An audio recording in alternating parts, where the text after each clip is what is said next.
आप में से कई सारे स्टूडेंट्स की डिमांड आ रही थी कि फिजिकल एजुकेशन पेपर की वजह से वो फिजिक्स के लिए यहाँ पे जो है ज्यादा टाइम डेडिकेट नहीं कर पाए थे। अब जब पेपर हमारा फिजिकल एजुकेशन का यहाँ पे खत्म हो चुका है, तो जो बचा हुआ टाइम है उसको हम किस तरीके से यूटिलाइज करें ताकि फिजिक्स के अंदर एक अच्छा स्कोर निकाल पाए, ये चीज हम इस वीडियो के अंदर देखने वाले हैं।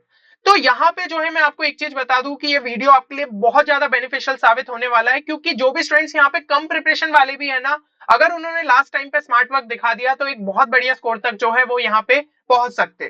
तो इस वीडियो के लिए हम एक छोटा सा टारगेट लेते हुए चल रहे हैं 500 प्लस लाइक्स का, क्योंकि अगर आप जो है इस लाइक टारगेट को पूरा करते हैं तो और भी जो आपके सब्जेक्ट्स यहाँ पे रह गए उनके लिए भी हम जो है आपके लिए इसी तरीके का कंटेंट लाते रहेंगे।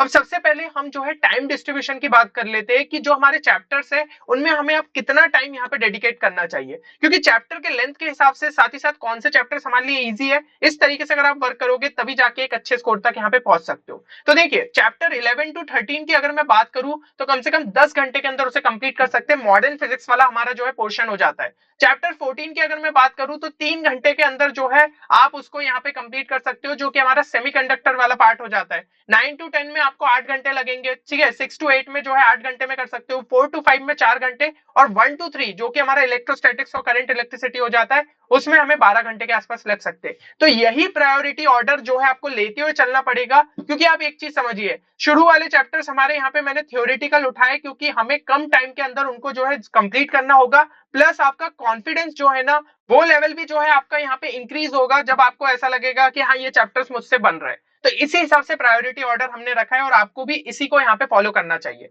अच्छा एक चीज यहाँ पे समझिए, चैप्टर को कंप्लीट करने का क्या तरीका रह सकता है। तो देखिए अगर चैप्टर का थोड़ा सा क्रक्स पता करना है तो छोटे से कोई जो है वन शॉट आप यहाँ पे देख सकते हो, ताकि आपको एक क्लैरिटी मिल जाए कि क्या है चैप्टर के अंदर, है ना। या फिर जो है एनसीईआरटी से एक जो है स्पीड रीडिंग आप कर सकते हो ताकि आपको चीजें पता चल जाए। बाकी चीजों के लिए हमने यहाँ पे एक और चीज आपके लिए कर दी है कि एनसीईआरटी में मान लीजिए आपके पास ज्यादा टाइम नहीं है कि पूरा चैप्टर यहाँ पे पढ़े, तो मोस्ट इंपॉर्टेंट टॉपिक्स जो है मैं आपको इस वीडियो के अंदर ही बता दूंगा, तो आपको एक क्लैरिटी मिल जाएगी किस टॉपिक पे ज्यादा फोकस करें, और बाकी में एक सिंगल रीडिंग से भी हमारा यहाँ पे काम चल सकता है। और कुछ सिलेक्टिव सॉल्व प्रॉब्लम्स और बैक एक्सरसाइजेस के प्रॉब्लम मैं यहाँ पे आपको पहले से ही मार्क करके दे रहा हूं, ताकि आपके जो है न्यूमेरिकल्स भी यहाँ पे इसी के थ्रू हो जाए। और बस इसके साथ जो है लास्ट 5 साल के पीवाईक्यूज अगर आप बस एक बार देख लेते हो ताकि मार्किंग स्कीम क्लैरिटी मिल जाए और किस तरीके से क्वेश्चंस को लिखना है, तो इससे भी आपका एक परफेक्ट रिवीजन जो है यहाँ पे हो जाएगा। अब एक वीडियो जो है हम ऑलरेडी आपके लिए कल रिलीज कर चुके हैं, जिसके अंदर हमने ये चीज बताई है कि फिजिक्स के न्यूमेरिकल्स के अंदर फुल आप जो है कैसे मार्क्स ला सकते हो। इसके अंदर मैंने जो है आपका 2024 का जो पेपर हुआ था उसको पूरा जो है एनालाइज किया है कि न्यूमेरिकल्स कहाँ कहाँ पे पूछे गए, किस तरीके की स्टेप्स पे आपको मार्किंग मिलनी थी, और इसमें आपको फॉर्मूलेस का नॉलेज जो है अच्छे तरीके से होना चाहिए। तो कई स्टूडेंट्स की ये भी समस्या थी कि भैया फॉर्मूले ही याद नहीं रहते, तो उसके लिए भी हमने आपके लिए वहां पे सॉल्यूशन बता दिया था, ब्रह्मास्त्र पीडीएफ। तो इसके अंदर जितने भी आपके फॉर्मूलेस जो कि एनसीईआरटी में दिए सभी चीजें जो है मेंशन कर दी है, और उसी के बेसिस पे यहाँ पे न्यूमेरिकल्स को आप आराम से अटेम्प्ट कर सकते थे, ये भी मैंने वीडियो में बताया है। तो इस वीडियो को अगर चेक नहीं किया जरूर से चेक करना, और ये पीडीएफ आपको हमारे टेलीग्राम चैनल पे मिल जाएगी। तो अगर टेलीग्राम चैनल को ज्वाइन नहीं किया तो उसको भी जो है जरूर से यहाँ पे ज्वाइन कर लीजिएगा।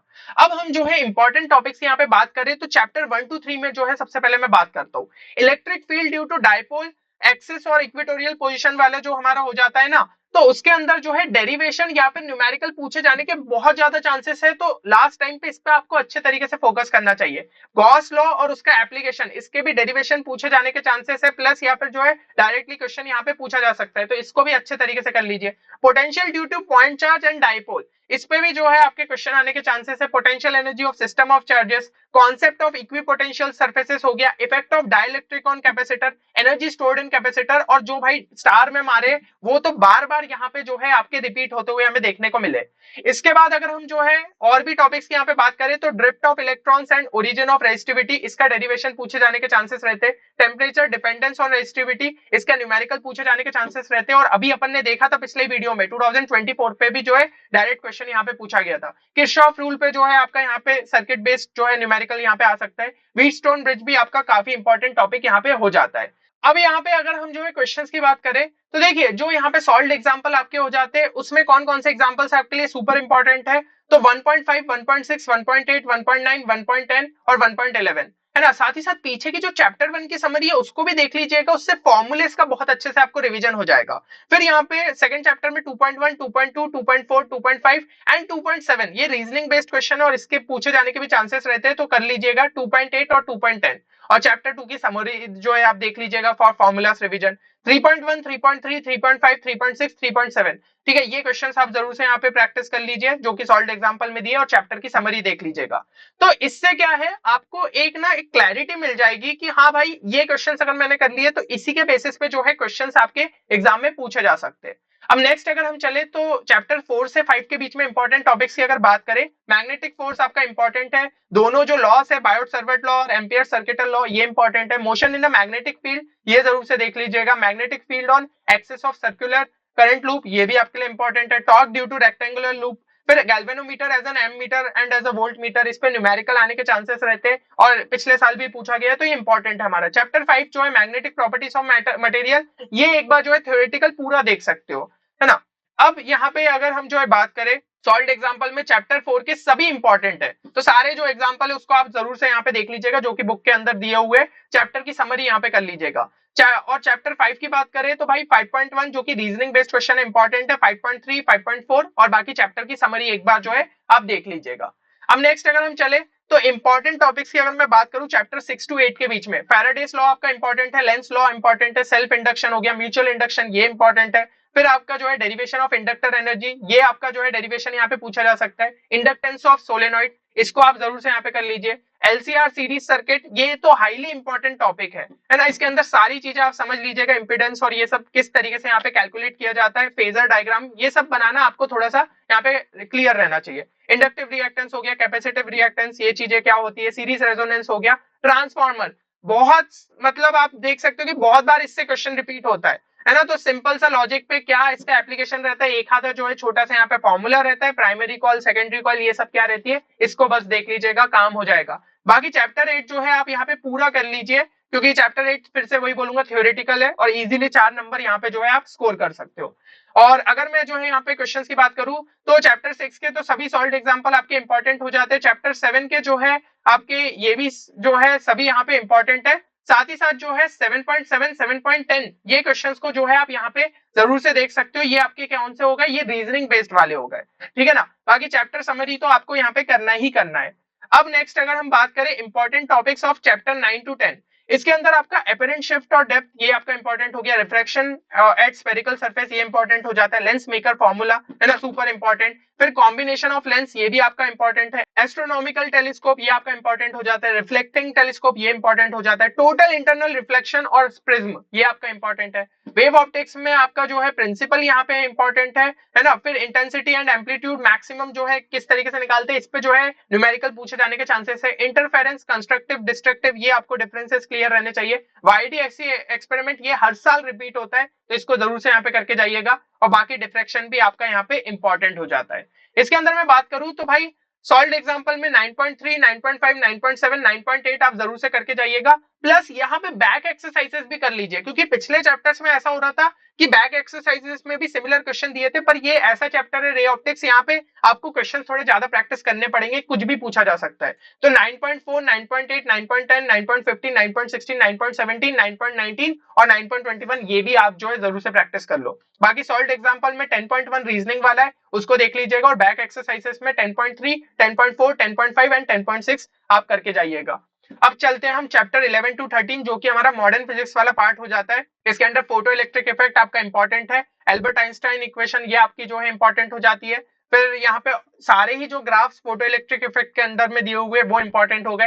डी ब्रॉगली का हाइपोथेसिस इंपॉर्टेंट है, रदरफोर्ड का एक्सप्लेनेशन, इंपैक्ट पैरामीटर्स इन एटम, बोर्स मॉडल पे जो है आपके क्वेश्चन पूछे जाने के काफी चांसेस रहते हैं। सभी टाइप की सीरीज आपको क्लियर रहनी चाहिए, है ना, हाइड्रोजन स्पेक्ट्रम की, लाइमन बार्मर ये सभी जो है क्लियर रहनी चाहिए। प्रॉपर्टीज ऑफ न्यूक्लियर फोर्स हो गया, रेडियस ऑफ न्यूक्लियाई पे न्यूमेरिकल पूछे जाने के चांसेस रहते हैं, पिछले साल भी पूछा गया था। बाइंडिंग एनर्जी आपका इंपॉर्टेंट है ना, ये भी जो है इस बार हम क्वेश्चन एक्सपेक्ट कर सकते हैं। न्यूक्लियर रिएक्टर में फिजन और फ्यूजन के बीच का डिफरेंस आपको क्लियर रहना चाहिए।